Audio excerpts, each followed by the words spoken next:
There's this quote that I heard recently, and it basically goes, stop standing at the edge of the ocean when you have the perfect opportunity to go into the water.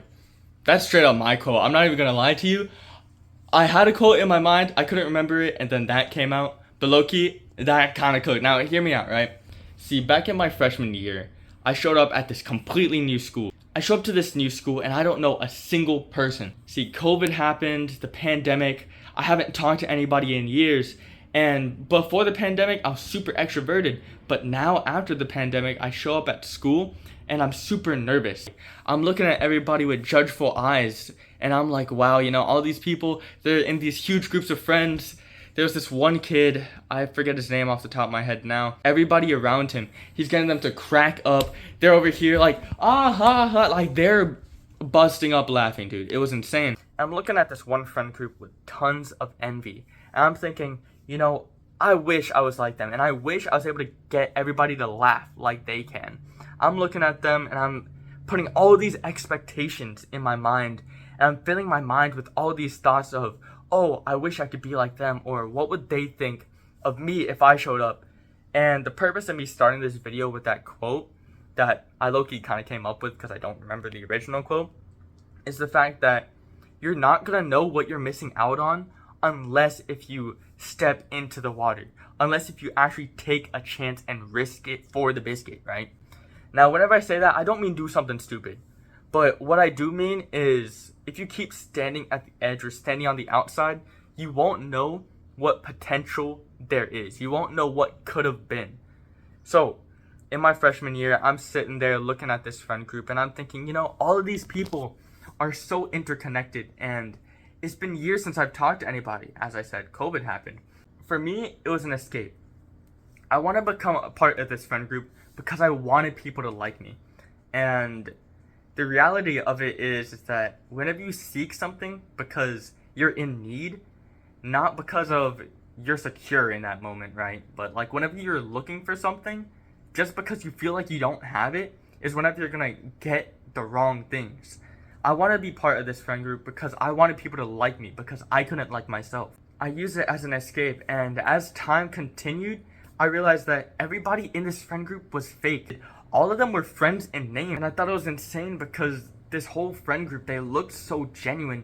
It looked like everybody cared about each other, but as time progressed, I found out that all of them had their own drama. All of them didn't care about each other, and I found out as time progressed that none of them really cared about me. All I was doing was just chasing them, and they didn't care if I was there or not. So towards the end of that year, I was super nervous. I didn't change, and the reason why I didn't change is because I never found or I didn't solve and eliminate the root of the problem. The root was still there. I wasn't happy with myself. I wasn't confident in myself. And yes, I stepped out of my comfort zone and I tried something new. I stepped into the water, but the issue arose because I didn't change the core of it. I couldn't like myself because of the fact that I didn't work on myself. Now, this story only continues a little bit. I'll continue in a future video, but I went to the airport and there was these two guys and they were super extroverted, just laughing and talking and joking with each other. And they were two friends, but by seeing them interact, I realized that if I try and do the same with other people, because they're just laughing and talking. There's somebody they see, they'll be like, hey man, I love that hat, it looks great on you. And then they'll keep walking, and then the dude will become happy. The dude they just told that to is going to become happy. The person they just told that compliment to isn't going to get super nervous. They're not going to think, oh, what the heck? Why did that dude say that? And even if they do, who cares? Because at the end of the day, if somebody chooses not to appreciate your action, or somebody chooses to think that you're weird for doing something that not anybody else does in this generation, and I mean like, something within reason, because as you walk outside, if you're at school or something, I guarantee you, like this is what I did the other day, I just walked outside, took off my headphones. So many people are walking around, but nobody will talk to anybody. It's dead silent outside, and there's no interaction. So, if somebody's judging you for talking to somebody, firstly, they're weird. And secondly, you're getting better because you're being able to communicate better. You're becoming able to talk to people better.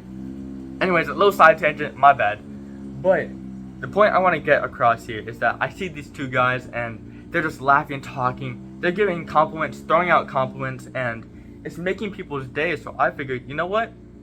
With the attitude they have, why don't I do the same? The following year, I show up at school, first day of school, and my goal now is just to talk to people, become friends with people, establish real, genuine, and true relationships, because after my first year, I found out that if I just look for something surface level, that's exactly what I'm going to get.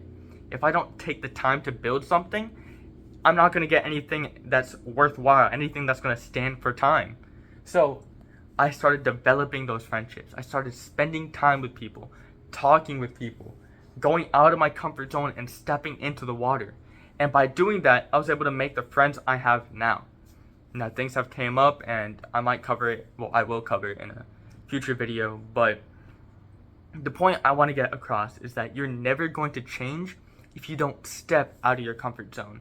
I was super shy. I was insecure. I hated myself. I hated who I presented myself as, and whenever I was in a public space, all I would do is fill my mind with tons of thoughts, criticizing myself and hating on myself.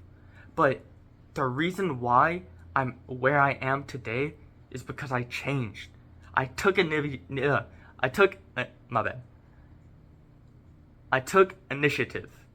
and I facilitated that change by becoming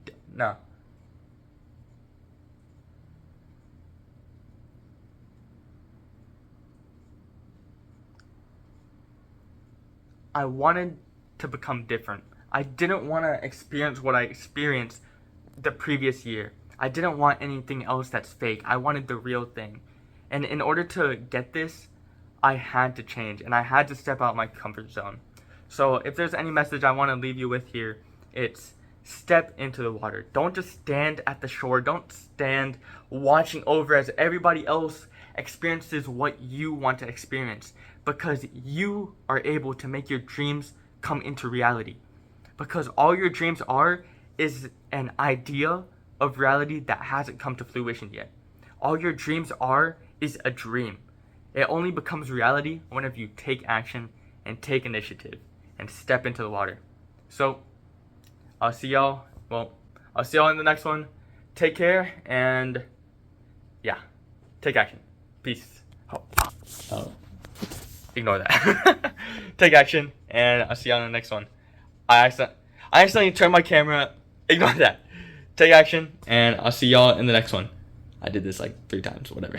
Peace.